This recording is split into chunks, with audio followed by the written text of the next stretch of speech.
SER Podcast.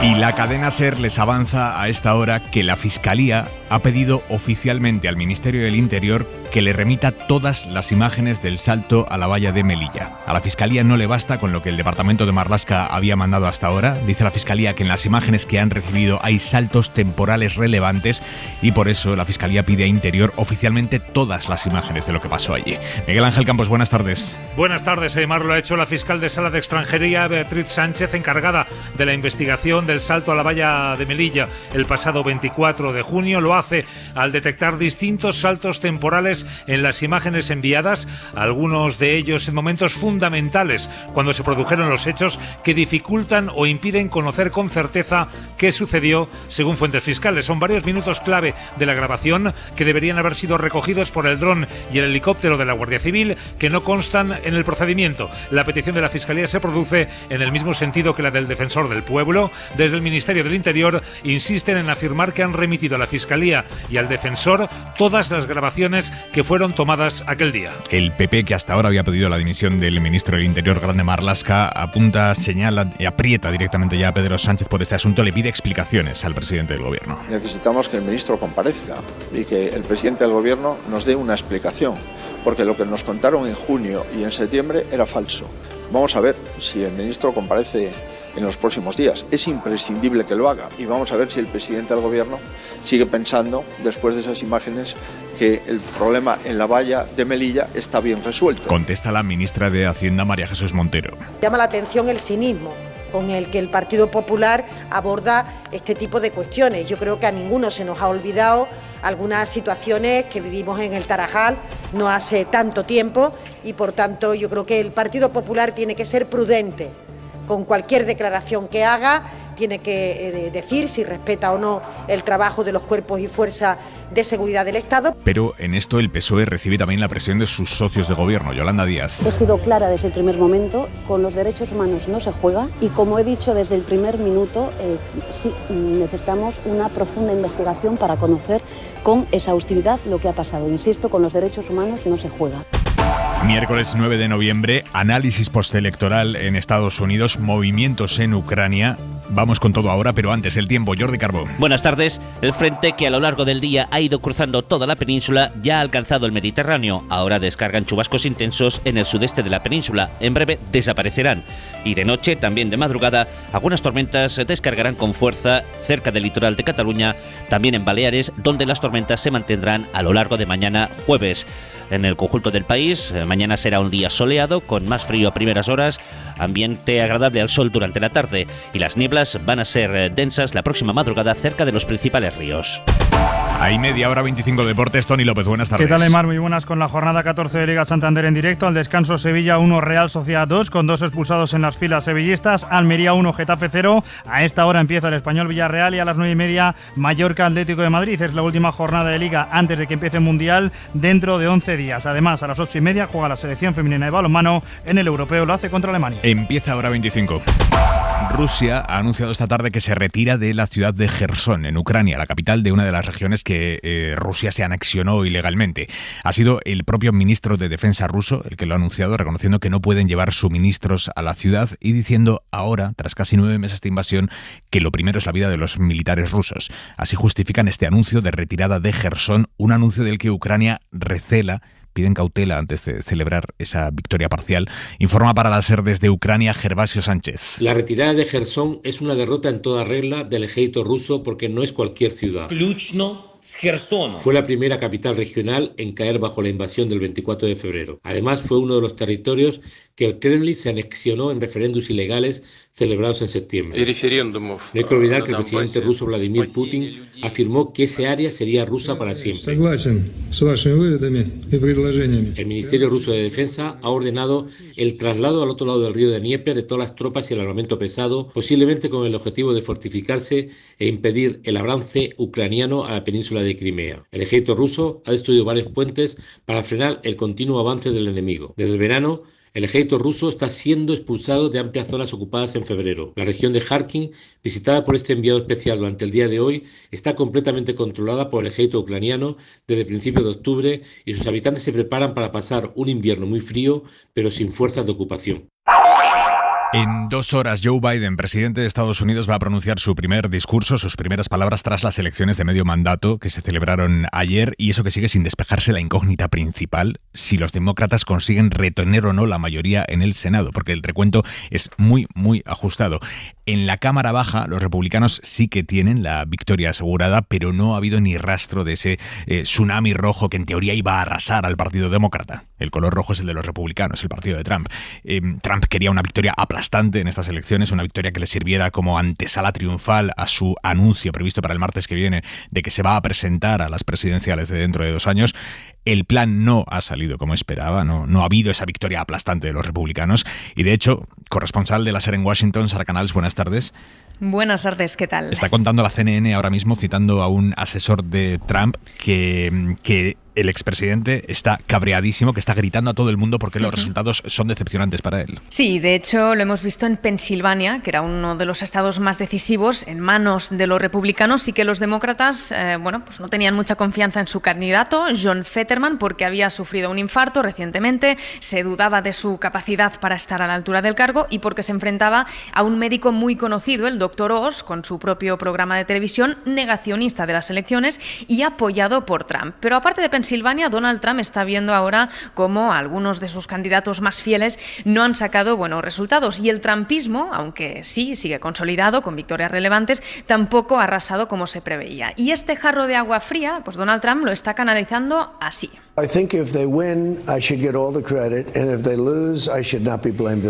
Diciendo en una entrevista que si sus candidatos ganan deberían atribuirle todo el mérito, pero que si pierden, pues que no le echen la culpa. Y por si fuera poco, uno de los claros vencedores de la noche ha sido Ron DeSantis, un republicano en pleno ascenso que se ha erigido como el posible rival de Trump en las próximas presidenciales. Y consciente de ello, Trump ya había empezado a marcar diferencias con DeSantis en esta campaña, burlándose de él con este apodo. Escuchamos. Trump at 71, Ron DeSanctimonious at 10%.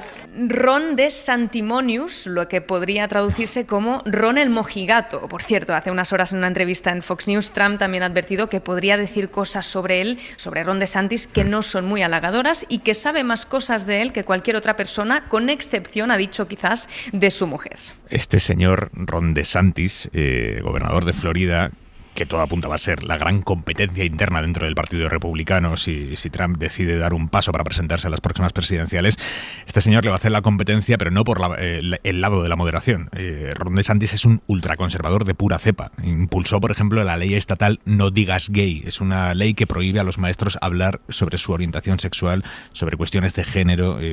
Este es DeSantis, Sara. Sí, así es. Ron DeSantis, 40 años, abogado de formación, es una de las figuras emergentes de la ala más conservadora del Partido Republicano y ganó mucha popularidad, sobre todo durante la pandemia, por oponerse con mucha firmeza a las restricciones que impuso el gobierno. De hecho, ayer, en su discurso ganador, alardeó sobre su gestión sobre el coronavirus. Le escuchamos.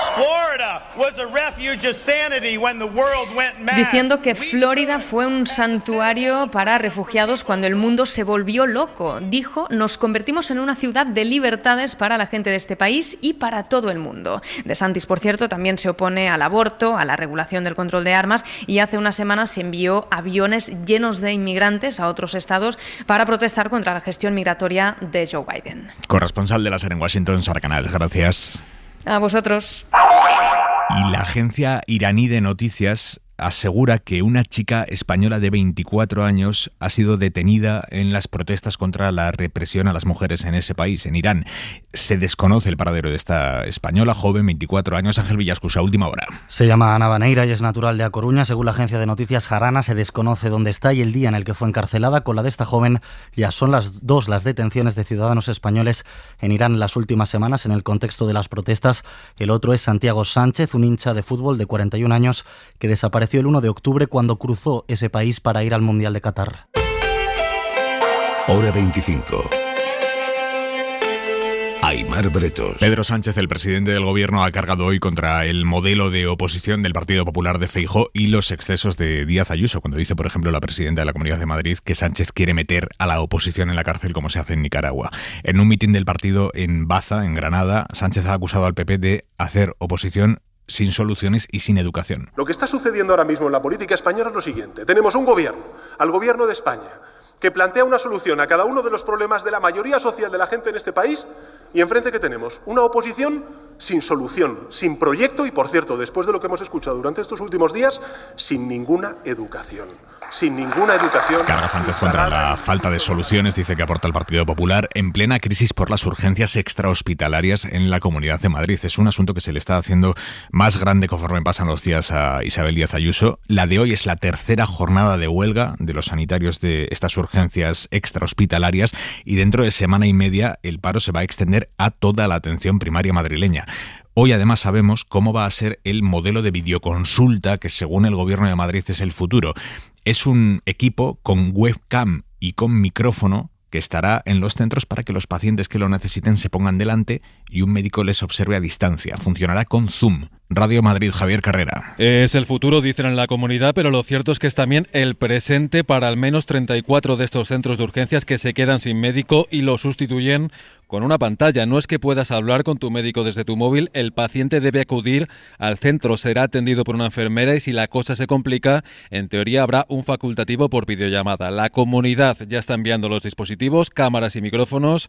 La sorpresa para los sanitarios ha sido que al recibirlos se han encontrado con un documento que les hace responsables del material. Concretamente, dice ese recibí que la custodia del material, pérdida o extravío corresponderá íntegramente a la persona firmante. Si se pierde, tendrán que poner una denuncia para demostrarlo. Ante esa situación, muchos sanitarios se están negando a firmar, pero no es la única sorpresa. La otra es que las famosas videollamadas se harán finalmente por Zoom, la aplicación que se hizo popular durante la pandemia. La comunidad lo está notificando a través de un email, asegurando que está adquiriendo licencias para todos y adjuntando un PDF de 8 páginas con tutoriales para que los sanitarios aprendan a usar esa aplicación. Y ante esto, Isabel Díaz Ayuso convierte lo que es una crisis sanitaria en un pulso político de la oposición contra ella. La líder de Más Madrid, que es quien está detrás instigando todas estas huelgas con su sindicato, llama a estallar directamente el sistema público. Quieren reventar la sanidad, que esto nada tiene que ver con una cuestión laboral, sino política.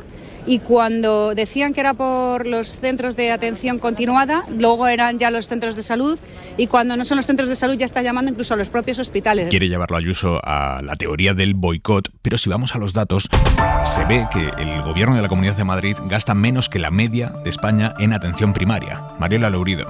Buenas tardes, Aimar. Madrid es la que menos dinero dedica de su presupuesto a mantener y mejorar la asistencia en los centros de salud, en los consultorios urbanos o rurales y en la atención domiciliaria a pacientes. Solo destina a estos servicios primarios el 10,7% de su gasto sanitario total. Es el porcentaje más bajo de todas las comunidades autónomas. La media es del 14%. Junto al Gobierno de Ayuso hay otra autonomía en el furgón de cola. Es Galicia, gestionada hasta hace nada por el líder del PP, Núñez Feijóo. Madrid también es la última en inversión con respecto al PIB y la penúltima en gasto por habitante. Sí es verdad que encabeza la tabla con el mayor porcentaje destinado a financiar los hospitales y los servicios especializados. Mariola, gracias. A ti.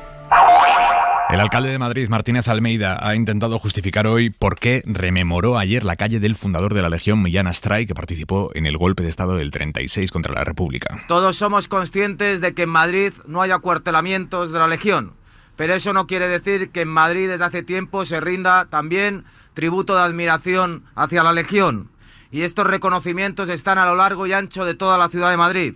El barrio del Tercio en el distrito de Carabanchel, la calle dedicada al fundador de la Legión, General Millán Astray. Tributo de admiración, decía Almeida. Ante estas palabras, hoy el presidente del Gobierno... Parece importante recordar que ninguna democracia del mundo, y tampoco la española, rinde homenaje a ningún dictador y a ningún secuaz de esos dictadores. Y de hecho, la Secretaría de Estado de Memoria Democrática del Gobierno Central está analizando si el alcalde de Madrid ha incumplido la ley con esa alusión al militar. Adela Molina. La Secretaría de Estado estudia si esas palabras del alcalde de Madrid, reivindicando la calle del militar franquista Millán Astray, han podido vulnerar la ley de memoria democrática, que prevé sanciones de hasta 150.000 euros por actos de exaltación del golpe de Estado, la dictadura, sus dirigentes o participantes en la represión que humillen a las víctimas o a sus familiares. Para la Asociación para la Recuperación de la Memoria Histórica no hay duda. Emilio Silva es su presidente. El Gobierno tiene que llevar a cabo algún tipo de actuación y ha hecho una ley que dice proteger a las víctimas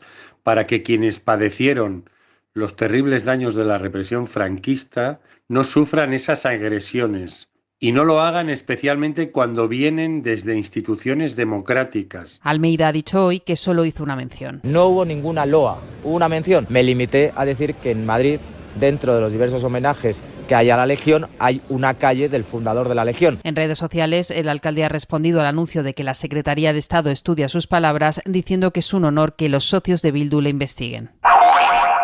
Y el culebrón entre Podemos y Yolanda Díaz va a más. La vicepresidenta se sigue reivindicando, dice que Sumar no es un complemento de nadie, insiste en que no entiende la política como irse dando tortas en público. En Podemos han publicado hoy un vídeo de la ministra Irene Montero, encumbrando a la ministra Irene Montero. Porque conseguimos lo que proponemos. Somos una forma de hacer política que siempre consigue lo que se propone. Son 2 minutos de declaraciones de Irene Montero, música épica de fondo y, por ejemplo, Podemos Sevilla lo ha compartido con el mensaje presidenta en redes sociales. Ana Fernández Vila. Los morados han puesto su maquinaria a funcionar para promocionar la figura de Irene Montero como ejemplo de lo que significa ser de Podemos. Eso dice el vídeo que, como la Universidad de Otoño que acaban de celebrar, busca movilizar a sus bases para el ciclo electoral y también para el pulso que mantienen con Yolanda Díaz, y algunos, como la agrupación de Podemos en Sevilla, lo han compartido aclamando directamente a Montero como presidenta, un mensaje que despierta suspicacias ahora que justo el Partido Morado ha dejado en el aire su apoyo a Díaz como candidata a las generales, condicionándolo a la negociación que se produzca con la plataforma Sumar. Una negociación que por ahora la vicepresidenta se niega a abrir, mientras sigue reivindicando su proyecto e ignorando las presiones de Podemos. La política no va de andar a tortas dialécticas, no va de insultar, va de sumar. Y aprovecha Díaz para presumir del apoyo de las bases y dirigentes de Podemos en sus actos. Ellos sí quieren sumar, es lo que dicen en su equipo. Es la noticia luminosa del día. Un grupo de científicos liderado por un español ha descubierto las células malignas que son responsables de que el cáncer de colon se propague por el resto del organismo y desemboque en metástasis. Esto es importantísimo porque el 90% de las muertes por cáncer las provocan estas células tumorales que se reparten por otros órganos.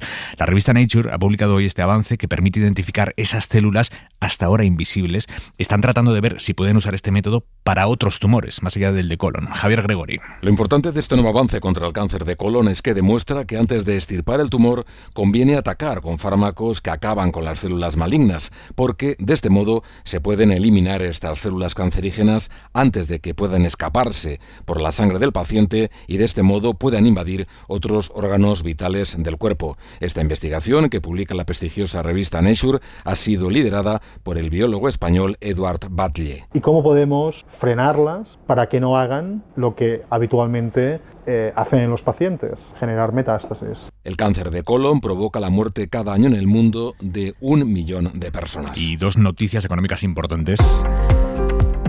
La primera aquí en España, tras amagar con suspender la inversión, Volkswagen ha confirmado hoy que mantiene el proyecto de la gigafábrica de baterías que quiere levantar en Sagunto, porque finalmente sí acepta las ayudas que el gobierno le da a través del PERTE, el proyecto estratégico de coche eléctrico. Ese proyecto, junto a la electrificación de sus plantas en España, implica una inversión de 10.000 millones en nuestro país. Radio Valencia, Inma Pardo. Ha sido un respiro para la Comunidad Valenciana. Se despejan las dudas justo en el último día de plazo. España tendrá su primera planta de baterías. Así lo anunciaba Wayne Griffiths, el presidente de SEAT España, después de semanas de negociaciones con el Ejecutivo y con las comunidades autónomas afectadas, entre ellas sobre todo la Comunitat Valenciana. El presidente Ximo Puig ha agradecido al Gobierno de España su implicación y no ha querido desvelar los compromisos adquiridos por parte del Ministerio, aunque señala que podrían destinarse otros fondos de la Unión Europea vinculados a la inversión regional para completar los fondos del PERTE. Esta decisión ha sido una decisión que se ha tomado por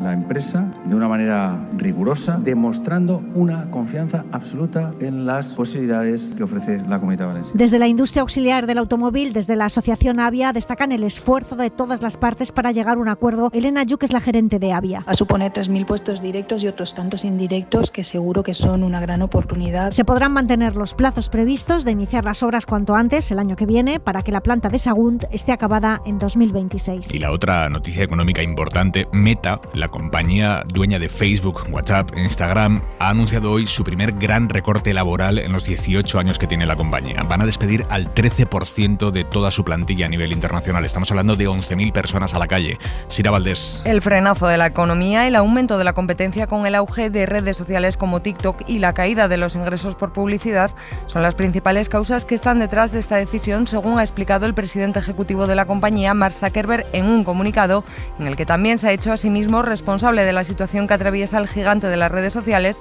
que también tendrá que tomar otras medidas, ha señalado, como una reducción de los gastos discrecionales y la congelación de nuevas contrataciones hasta el primer trimestre del año que viene. Y es que en el último trimestre Meta ha visto cómo sus beneficios se quedaban en la mitad de los obtenidos el año pasado. Así Meta se suma a las grandes tecnológicas que ya han empezado a recortar sus plantillas, siguiendo la estela de Twitter. Y nos queda la mirada de Xavi Vidal-Folk. Hay varias maneras de leer unas elecciones, y más si son muy reñidas. Por ejemplo, las norteamericanas. Una manera es según los resultados desnudos, o bien según las expectativas que cada uno había alimentado. Según los resultados puros, es innegable que los republicanos toman ventaja. En principio controlarán la Cámara de Representantes, o sea, podrán obstaculizar las leyes promovidas por los demócratas del presidente Biden, del aborto a los presupuestos, podrán boicotear sus nombramientos, podrán propiciar comisiones de investigación y podrán buscar un giro en la política exterior, por ejemplo, de la ayuda económica a Ucrania. Pero no está claro que esa victoria les acompañe también en el Senado. Y para inutilizar completamente al gobierno se necesitan las dos cámaras. Pero además hay que comparar los escaños con las expectativas. Donald Trump prometía arrasar y no lo ha hecho. Confiaba en que una victoria por paseo militar le catapultaría como aspirante otra vez a la Casa Blanca. No ha sucedido. Es más, sus candidatos más fieles, o sea, los más ultras de los republicanos, apenas se han colocado. Así que hay que medir también los resultados según el calendario en el que se desplegarán. En lo inmediato y a corto plazo, Joe Biden sufre un fuerte revés, aunque sea inferior al pronosticado. A largo plazo, el más perjudicado parece ser Donald Trump. Quizá el tiempo de ambos ha empezado a agotarse. Suscríbete a Hora 25. Todos los episodios y contenidos adicionales en la app de Cadena SER y en nuestros canales de Apple Podcast, Spotify, iVoox, Google Podcast y YouTube. Escúchanos en directo en la SER de lunes a viernes a las 8 de la tarde.